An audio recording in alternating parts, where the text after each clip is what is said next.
سڵات لێ بەڕێزانی خۆشەویست بەخێر بێن بۆ تاقیکردنەوەی 25 test 25 پرسیاری یەکەم. What does the term Hansard related to؟ واتەڵەم دەستەواژەی هەنسارد پەیوەندی بە چیەوەیە؟ هەنسارد پێشتر باسمان کردووە چییە؟ Official report where proceedings in Parliament are published. راپۆرتێکی فەرمیە کە بەڕێوەچوونەکانی پەرلەمان لێ بڵاوکرێتەوە. A popular British soap opera على درامایەکی بەریتانی بەناوبانگە. A festival which celebrates the founding of the Sikh community. فێستیڤالەکە کە یادی جێژن یاخود فێستیڤالی سیخەکانە کاتەوە. A public holiday یاخود پشوشی گشتیە. وەڵامێک هەڵبژێرە. وەڵامی من یەکەم دانەیە. Proceedings in Parliament are broadcast on television and published in an official report called Hansard. بەڕێوەچوونەکانی یاخود دانیشتنەکانی پەرلەمان ڕاستەخۆ لە تەلەڤیزۆن پەخشەکرێ و هەروەها وەک بە ڕیپۆرتێکیش لە مەڵپەڕی خۆیان بڵاوکرێتەوە ئەویش بە ناوی هەنسارد واتە پێڵەن هەنسارد ئەو بڵاوکراوانەی پەرلەمان.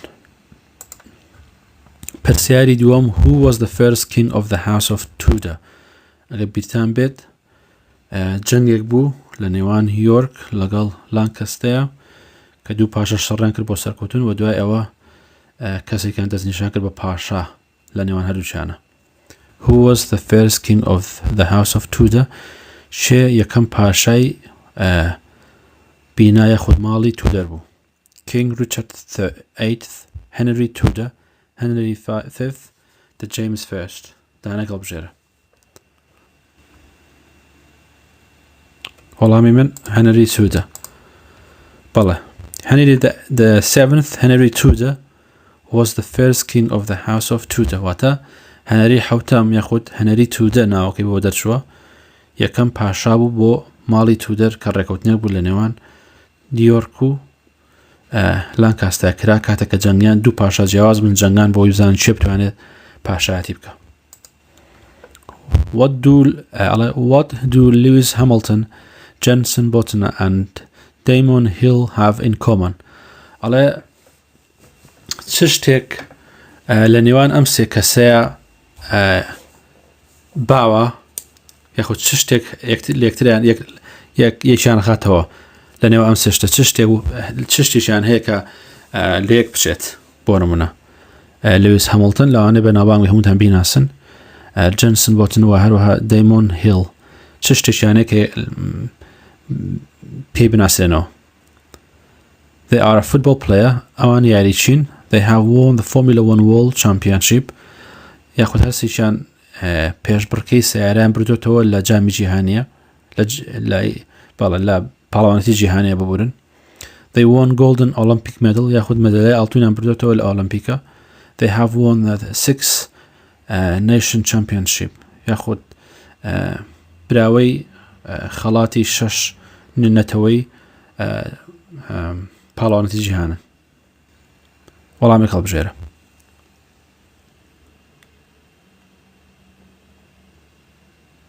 بورن پاڵەوانەتی ئەمەیان پاڵەوانەتی جیهان نیە nations championship واتە پاڵەوانەتی نیشتیمانی. وەڵامی من ئەمەیە لەبەرەوەی هەمڵتن لویس هەمڵتن نینە شۆفێرێکی زۆر باشە لە پێشبڕکەی سیارەیە بۆیە ئەزانین. Lewis Hamilton، Jenson Button and Damon Hill have won the Formula 1 World Championship. واتە ئەم سێ کەسە پێشبڕکەی سیاری فۆرمیلە 1 یان بردوێتەوە لە پاڵەوانەتی جیهانە. پرسیاری چوارم According to the 2011 census, what percentage of people said that they had no religion؟ بە پێی سەرژمێری 2011 لە سەدا چەندی خەڵک وتویانە ئێمە هیچ دینێکمان نییە. 10، 20، 25. وەڵامی هەڵبژێرە.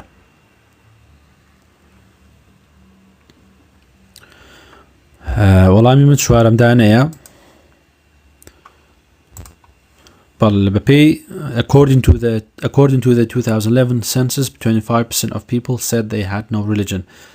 بە پێی سەرژمێری 2011 25% لە سەدی دانیشتوانی بەریتانیا وتویان ئێمە دینمان نییە. پرسیاری پێنجەم during which period was the first coin produced in Britain ئەڵە لە چ سەردەمێکە یەکەم پارەی ئاسنین لە بەریتانیا دروستکرا یاخود بەرهەم هێنرا the stone age سەردەمی بەردین the golden age سەردەمی زێڕین the silver age سەردەمی سلڤە واتە پارێک وەکە پێیان وتە سلڤە مس یاخود بەڵام مس پارەی مس the iron age سەردەمی ئاسنین لە سەردەمێکا بووە کە یەکەم جار بەریتانیا پارەی ئاسنین لێ دروست کراوە وەڵامی هەڵبژێرە وەڵامی من چوارەمدانەیە هەر ناوەکەی بە خۆیەوەتی لەبەرەوەی ئاسن کۆین یانی ئاسن The people of the Iron Age had a sophisticated culture and economy. ئەڵێ خەڵکانی سەردەمی ئاسنین کەلتورێک یاخود ئەبووریکی زۆر دژینیان نەبوو sophisticated واتە زۆر سەنجڕاکێش و زیرەک و ئاڵۆس They made the first coin to be minted in Britain یەکەم پارەی ئاسنیان دروست کرد کە لە بەریتانیا دروستکرا some inscribed with the names of the Iron Age king هەنێکیان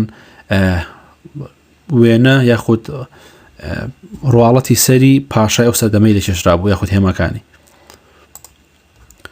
پرسیاری شەشەم what other name is given to Diwali the religious celebration that celebrates the victory of good over evil and the gaining of the knowledge ئەڵە چ ناوێکی تر دراوە بە دیوالی چ ناوێکی تر دراوە بە دیوالی جەژنی هیندیەکانە the religious celebration دین جەژنیشی ئاینیە و یادی ئەوە کرێتەوە کە سەرکەوتنی باشە بەسەر خراپەیە evil یعنی خراپەیە یاخود هەریمەن و بەدەستهێنانی زانیاری واتە سەرکەوتنی باشە بەسەر خراپەیە و بەدەستهێنان و دەستکەوتێکی زانستی واتە چ ناوێکی تر دراوە بە دیوالی The Festival of Lights هەنووخە the Festival of the Lantern the Festival of the Candle the Festival of the Light واتە فێستیڤاڵی گڵۆب هەنووخە ئەو جێژنێکی جوولەکانە the Festival of the Lanterns واتە فێستیڤاڵی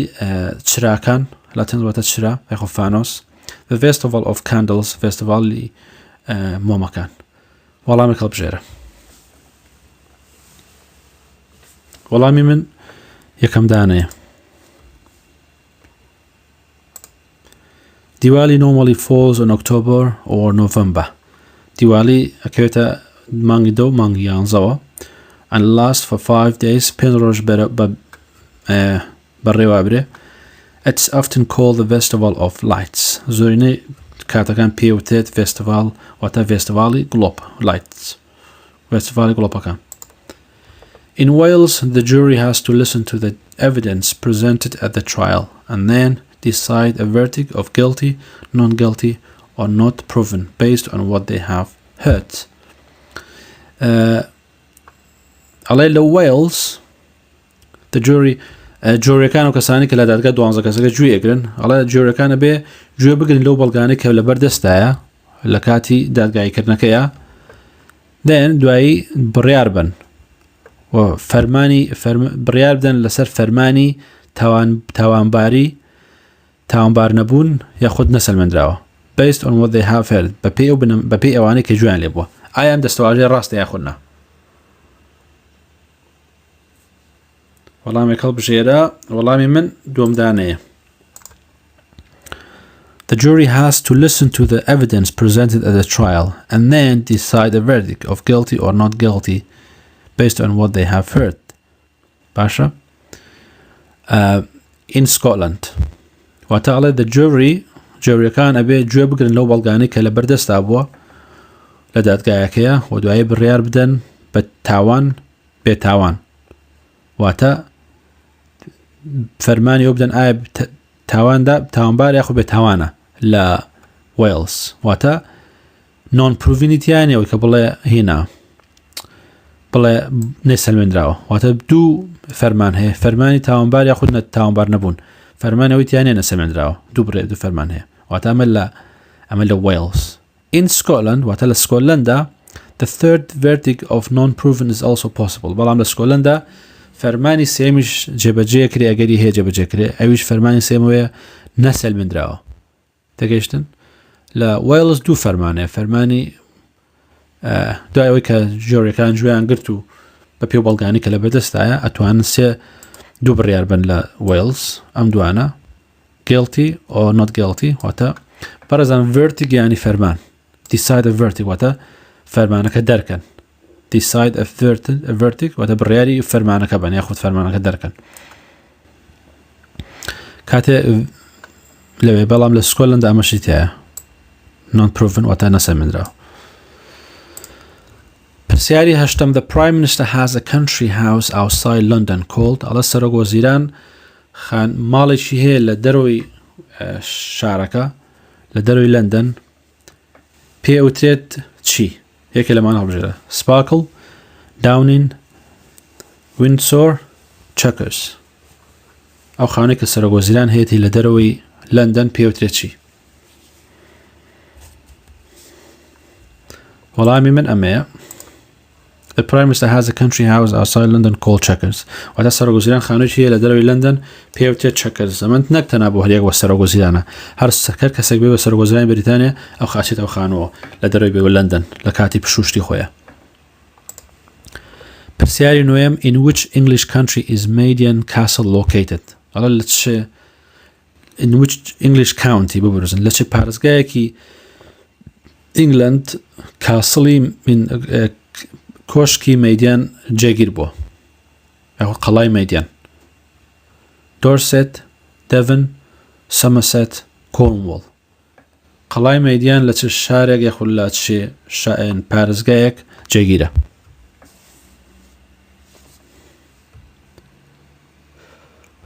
من یەکەم دانا هەڵبژێرم دۆسێت A very impressive hill fort can be seen today at Maidian Castle in English county of Dorset. A very impressive hill fort. Hill fort برزان hill يعني قرد fort يعني بأشار بمعنى castle ده.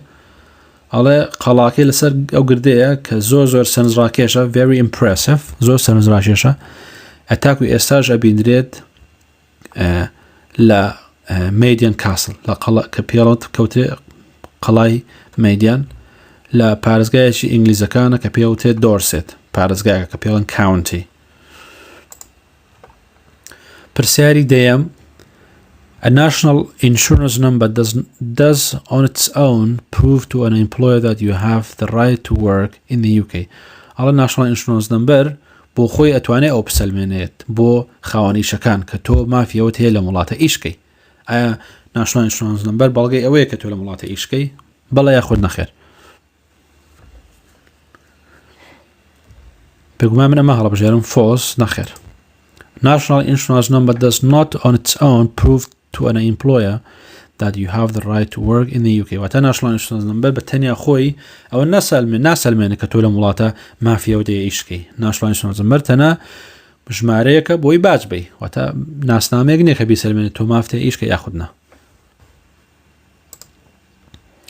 پرسیاری یانزەم Which of the following is a ceremonial role to be undertaken by the king؟ کامێک لەمانەی خوارەوە ڕێوڕەسمێکە یاکو پێکەیەکی ڕێوڕەسمیە کە ئەبێ لەلایەن شا بەڕێوە بچێ کامێک لەمانەی خوارەوە Opening the new parliamentary session every year کردنەوەی دەستپێکی پەرلەمانی نوێ لەسەری ساڵی تازەیە Visiting the major city in the UK once every 6 months سەردانکردنی شارە گەورەکانی بەریتانیا هەموو 6 مانگ جارێ Choosing the Prime Minister هەڵبژاردننی سەرۆک وەزیران Giving a speech on a New Year Eve واتە پێشکەشکردنی وتارێک لە ئێوارەی ساڵی تازەیە. وەڵامی لەوانە هەڵبژێرە بێگومان من ئەمە هەڵبژێرم The king has important ceremonial roles such as the opening of a new parliamentary session each year. شایە وڵاتە بۆنەیەکی تایبەتی هەیە کە دەوری خۆی تیا ئەبینێ ئەویش کردنەوەی پەرلەمانە لە هەموو ساڵەکە لە کاتی دەستپێکردنی پەرلەمان تازە. On the occasion that the king makes a speech which summarize لەم بۆنەیە پاشا وتارە پێشکەشەکە کە کورکراوەکەی سیاسەت و پۆلیسی یاخود سیاسەت و ڕێنماکانی حکومەت یاخود بەڕێوەچوونەکانی ئیشەکانی حکومەتە لە ساڵی داهاتووە و لەو پرۆسەیە لەو کابینەیە. How long can you use your driving license in the UK if you have a license from another country? تاوەکو چەند ئەتوانی مۆڵەتی شۆفێرەکەت بەکاربێنی لە بەریتانیا ئەگەر مۆڵەتی شۆفێری وڵاتێکی ترت هەبێتە مۆڵەتی شۆفێری وڵاتەکەی تر هەتاکو چەند ئەتوانی بەکاربێنی لە بەریتانیا بۆ 12 مانگ پیاخۆت هەر پێویستە بە مۆڵەتی شۆفێری بەریتانیا بێ تاوەکو کاتێکە بەسەرە چێ بۆ 2 ساڵ وەڵامێک هەڵبژێرە. وەڵامی من یەکەم دانا هەڵبژێرم ئەگەر مۆڵەتی شۆفێری وڵاتێکی تر هەبێ ئەتوانی بەکاری بێنی بۆ 12 مانگ لە بەریتانیا. What British discovery was influential in development of computer science and then modern day computer radar? واتە چ دۆزینەوەیەکی بەریتانی یاخود چ شتێک کە بەریتانیا دۆزی بێتەوە کاریگەری هەبوو لەسەر پەرەساندنی زانستی کۆمپیوتەر و زانستی کۆمپیوتەری سەردەم کام دۆزینەوە یاخود شتە گرنگی کە بەریتانیا دۆزیوەتی کاریگەریەکی زۆری هەبوو لە بەرەو پێشچوون و بەرەو پێشتوونی زانستی کۆمپیوتەر و زانستی کۆمپیوتەری سەردەم. The radar, the turning machine, the MRI scanner, the aeroplane. کام داهێنانە بۆ یاخود دۆزینەرەوە بووە کە بەریتانیا زۆر سوودی لێ بینیوە لە زانستی کۆمپیوتەرە بەرە پێشچوونی پێ و دایدیوە لە زانستی کۆمپیوتەری ئەمڕۆشە دانێک هەڵبژێرە. من ئەمە هەڵبژێرم. The turning machine is a theoretical mathematical device invented by Alan Turing 1912-54, a British mathematician in the 1930s. The theory was influential in the development of computer science and the modern day computer.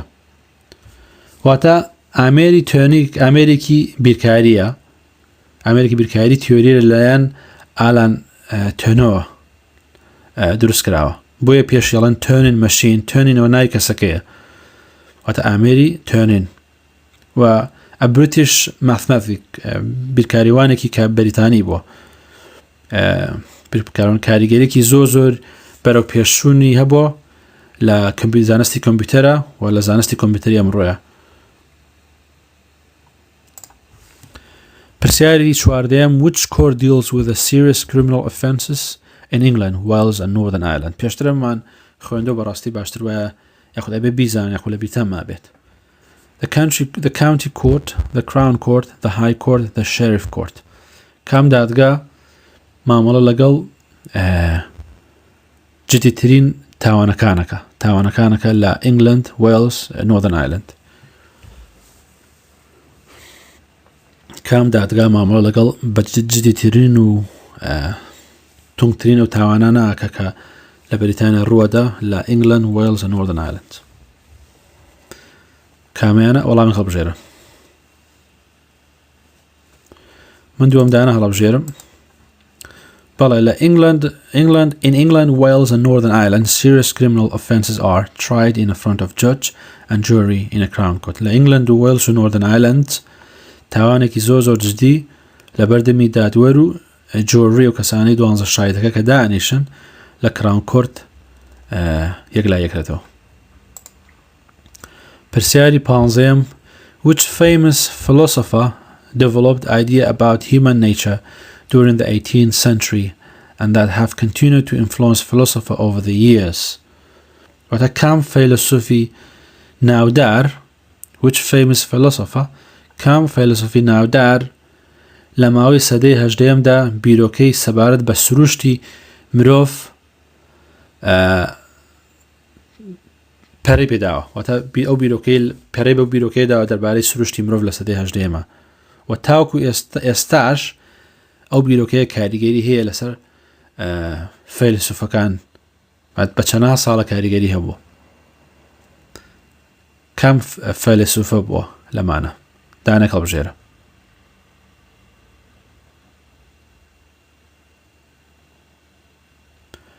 من چوارم دانە هەڵبژێرم. David Hume. During the 18th century, David Hume ideas about human nature continued to influence the philosopher. لە سەدەی 18 David Hume بیرۆکەیەکی بوو دەربارەی سروشتی مرۆڤ تاوەکو ئێستاش کاریگەری هەیە لەسەر فەیلسوفەکان. پرسیاری 16. If you are arrested and taken to the police station, a police officer should ئەگەر کاتێ دەستگیر کرای و بردرای بۆ police station یاخود بردرای بۆ بنکەی police station ئەبێ پۆلیس یاخود ئەفسەری پۆلیس چت بۆ بکە لەمانەی خوارەوە. Make a copy of your ID and retain you until a lawyer arrives. ئەوەتە بەرگێ لە ئایدەکە لێ وەرگرە کۆپیشی ئایدەکەت و لای خۆی بتهێڵەتەوە تاوەکو دادوەرەکە دەکا این پارێزەرەکە دەکا. Tell you the reason for your arrest and then you will be able to seek a legal advice. پێت بڵێ هۆکاریەوەی کە دەستگیر کرایی و هەروەها بۆی بتوانی تۆ ئامۆژگاری یاسایی پێ بگا یاخود وەرگری. Offer you a cup of tea ئەتە چایەکت بۆ بێنێ. Explain the law to you and wait for your family to arrive. یاساکان بۆ شی بکاتەوە و چاوەڕە بکە تاوەکو کە سوکار دەگا. دانێ لەمانە هەڵبژێرە. ئەگەر پۆلیسێک بتگرێەوە بدبە بۆ پۆلیس ستیشن ئەبێ چت پێ بڵێ پێش هەموو شتێک. وەڵامی من ئەمەیە. Tell you the reason for your arrest. هۆکاری دەستگیرکردنەوەکەت پێ بڵێ that you will be able to seek a legal advice. بۆ ئەوەی بتوانی ئامۆژگاری یاخود داوای ئامۆژگاری یاسایی بکەی.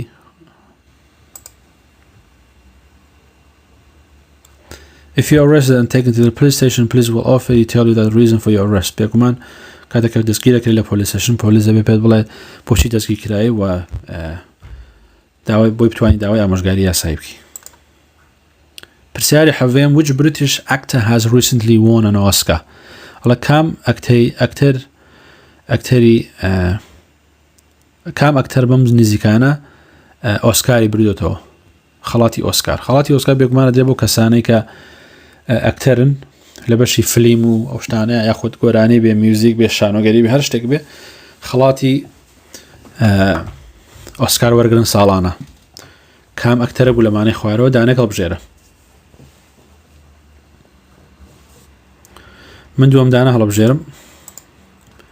Recent British actor to have won Oscar including Colin Firth, Sir Anthony Hopkins, Dame Judi Dench, Kate Winslet and Tilda Swinton. ئەمانە وهروها لەگەڵ سێر ئەنتۆنی کوبکن ئەمانە هەمووی خەڵاتی ئۆسکاران بردوێتەوە بەم نزیکانە. ئەمان هەم بەریتانین. بۆ یەگە لە بینەچێڵ which British actor پێگومان خەڵاتی ئۆسکار ساڵانە پێشکەش دەکرێت. What two names are given to the day before Lent? ئەڵێ کام دوو ناوە لە خوارەوە یاخود کام دوو ناوە دراوە بە ڕۆژێک پێش لەنت. ئەگە بیتاما بێ لەنت باسمان کرد لەنت ئەو چل ڕۆژەیە کە مەسیحەکان بە ڕۆژۆ بن پێڵەن لەنت. بەڵام ڕۆژێک پێش ئەوە ڕۆژێک پێش لەنت چی پێڵەن؟ ڕۆژێک پێش لەنت ناوێکی هەیە چی پێڵەن؟ دوو ناوی هەیە ببورن. دوو ناو هەیە بە ڕۆژێک پێش لەنتەڵەن ئەو دوو ناوە چین؟ Pancake Day, Domesday, Shrove Tuesday, Ash Wednesday. بێگومان ئاسانکاریتان بۆ بکەم. Ash Wednesday ئەوە هینە. دوم ڕۆژی هینەگە هەڵەنەم دوم ڕۆژی لەنتە. دوم ڕۆژی لەنتە یاخود ڕێکەم ڕۆژی لەنتە Ash Wednesday. بەڵام Shrove Tuesday Pancake Day من هەڵەبژێرم. The day before Lent starts is called Shrove Tuesday or Pancake Day. واتە ڕۆژێک پێشەوەی لەنت دەست پێ بکە کە جژنەکە بۆم نەوەکو ڕەمەزان بە ڕۆژۆ بین ئەوانش پێڵەن لەنت. ڕۆژێک پێشەوەی کە لەنت دەست پێکە پێڵەن Shrove Tuesday یاخود لەم سەردەمەیە جاربار پێڵەن Pancake Day. Pancake واتە هین واتە شلکێنە ڕۆژی شلکێنە.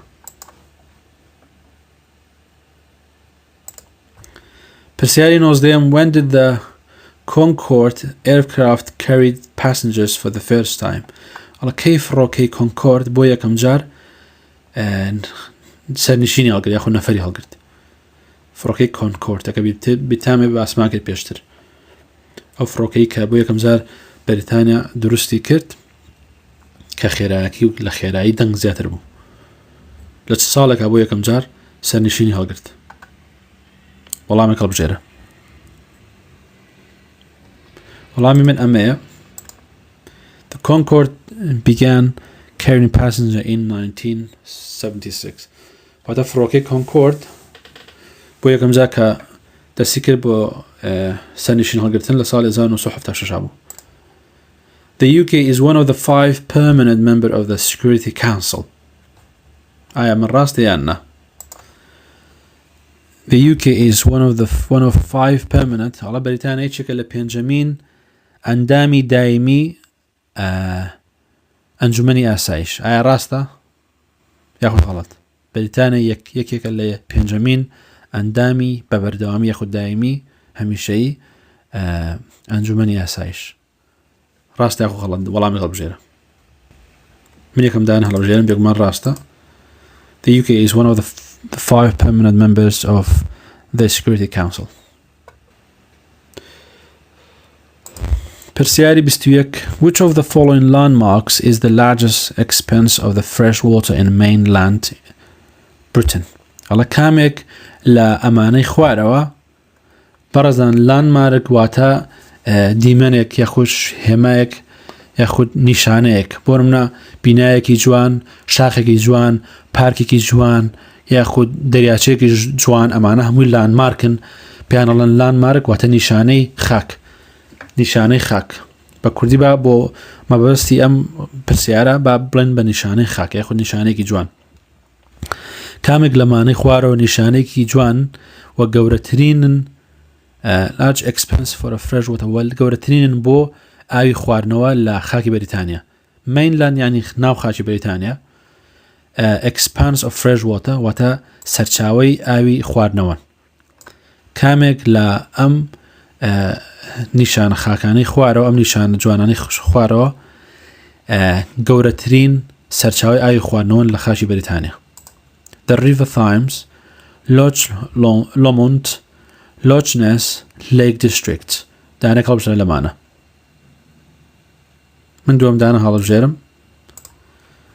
Loch Lomond is the largest expanse of fresh water in mainland Britain.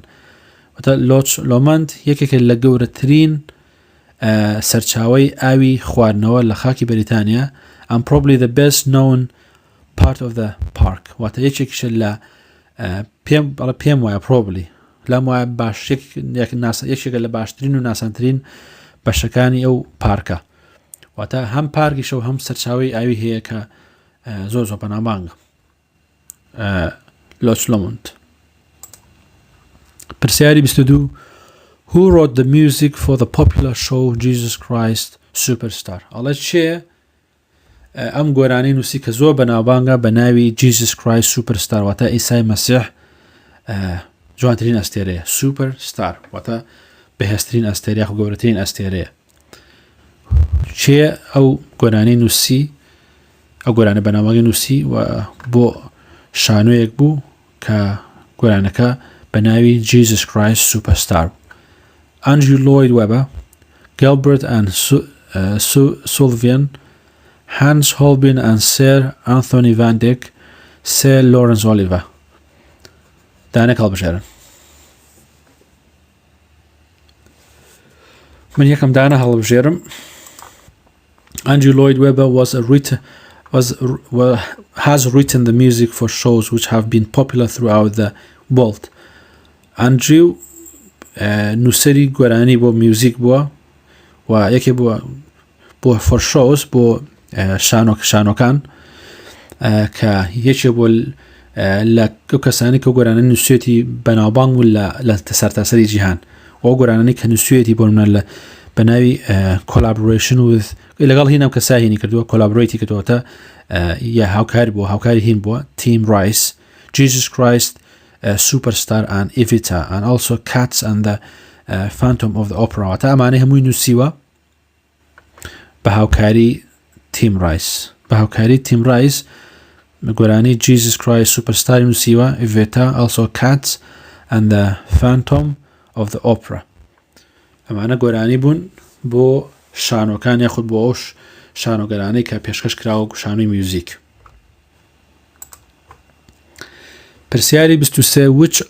Which one of the following 4 changes did the charters did not campaign for ئەڵە کامێک لەمانی لەم چوارەی خوارەوە چارتەسەکان هینان کەمپینیان بەرامبەر نەکرد. چارتێس سەردەمێک بوو لە سەردەمەکانی ڕسەد کە هێنە گەنج بوون دژی حکومەت و دژی شێوازی حکومڕانی کەمپینێکیان کرد بەڵام کامێک لەمانی خوارەوە کەمپینیان بۆ نەکرد.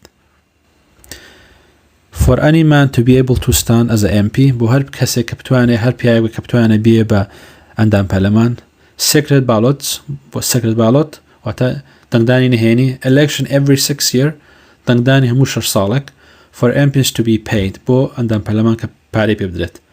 کامێک لەمانەی خوارەوە کەمپینیان بۆ نەکرد. وەڵامێک هەڵبژێرە. وەڵامی من سێمدانەیە. The Chartist campaign for every man to be have the vote واتە چارتستەکان یاخود چارتیزم کەمپینێکیان کرد بۆ هەموو پیاوێک کە بتوانێت دەنگ بات election every year هەموو ساڵێک دەنگدان بکرێ for all regions to be equal in the electoral system هەموو ناوچەیەک یاخود هەموو هەرێمێک بێت هاوتا بە یەکسان بێت لە سیستەمی دەنگدانە سیستەمی ئەلکترۆنی دەنگدانە a secret ballot و دەنگدانی نهێنی ئەو دەنگدانی نهێنی بۆ ئەندام پەرلەمانەکانە کرد لە House of Lords for any man to be able to stand as an MP and for the MP to be paid و کەمپینیان کرد بۆش کە هەموو کەسێک هەموو پیاوێک بیە خۆ بژێرە بۆ ئەندام پەرلەمان و ئەندام پەرلەمانیش بێ پارەی پێ بدرێت. بەڵام دەنگدانیان کەمپینیان بۆ ئەوە نەکرد کە هەموو 6 ساڵ جارێک دەنگدان بکرێت. پرسیاری چوارم پرسیاری کۆتایی. Pantomimes are a British tradition that many theatre produce during ئەڵە پەنتۆمایز کە تویرێکی یاخود نەریتێکی بەریتانیا کە زۆربەی شانۆگەریەکان هەموو ساڵە بەرهەمی دێنن لە کاتی لە چ کاتێکە پەنتۆمایز نەریتێکی بەریتانیا شانۆکان بەرهەمی دێنن لە چ کاتێکە لە کاتی ئیستەرە کرسمس هەڵاوین پانکێک دەی لە چ کاتێکە لە چ بۆنەیەکە پەنتۆمایز لە شانۆگەرەکان لێدرێت. پەنتۆمایز لە شێوازێکی شانۆگەریە کە بە تایبەتی گۆرانی و قسەکردنی کۆمیدی بۆ پێکەنین بۆی خەڵک بێنە پێکەنین بە تایبەتی مناڵ و خێزان و شتی واچن بۆیە. لە کام بۆنەیە پەنتۆمایز کەنیریتێکی بەریتانیا لێدرێت لە ئیستەر کرسمس هەڵاوین یاخود پانکێک دەی. وەڵامی هەڵبژێرە. بێگومان لە کاتی کرسمسە. Many theatres produce a pantomime at Christmas time. ئەڵە زۆربەی شانۆکان پەنتۆمایز بەرهەم دێنن لە کاتی کرسمسە. ئەمە پرسیاری کۆتایی بوو لە تاقیکردنەوەی 25 هیوادارم سووتان لێوەرگرت بێت لە تاقیکردنەوەی 26 بێن.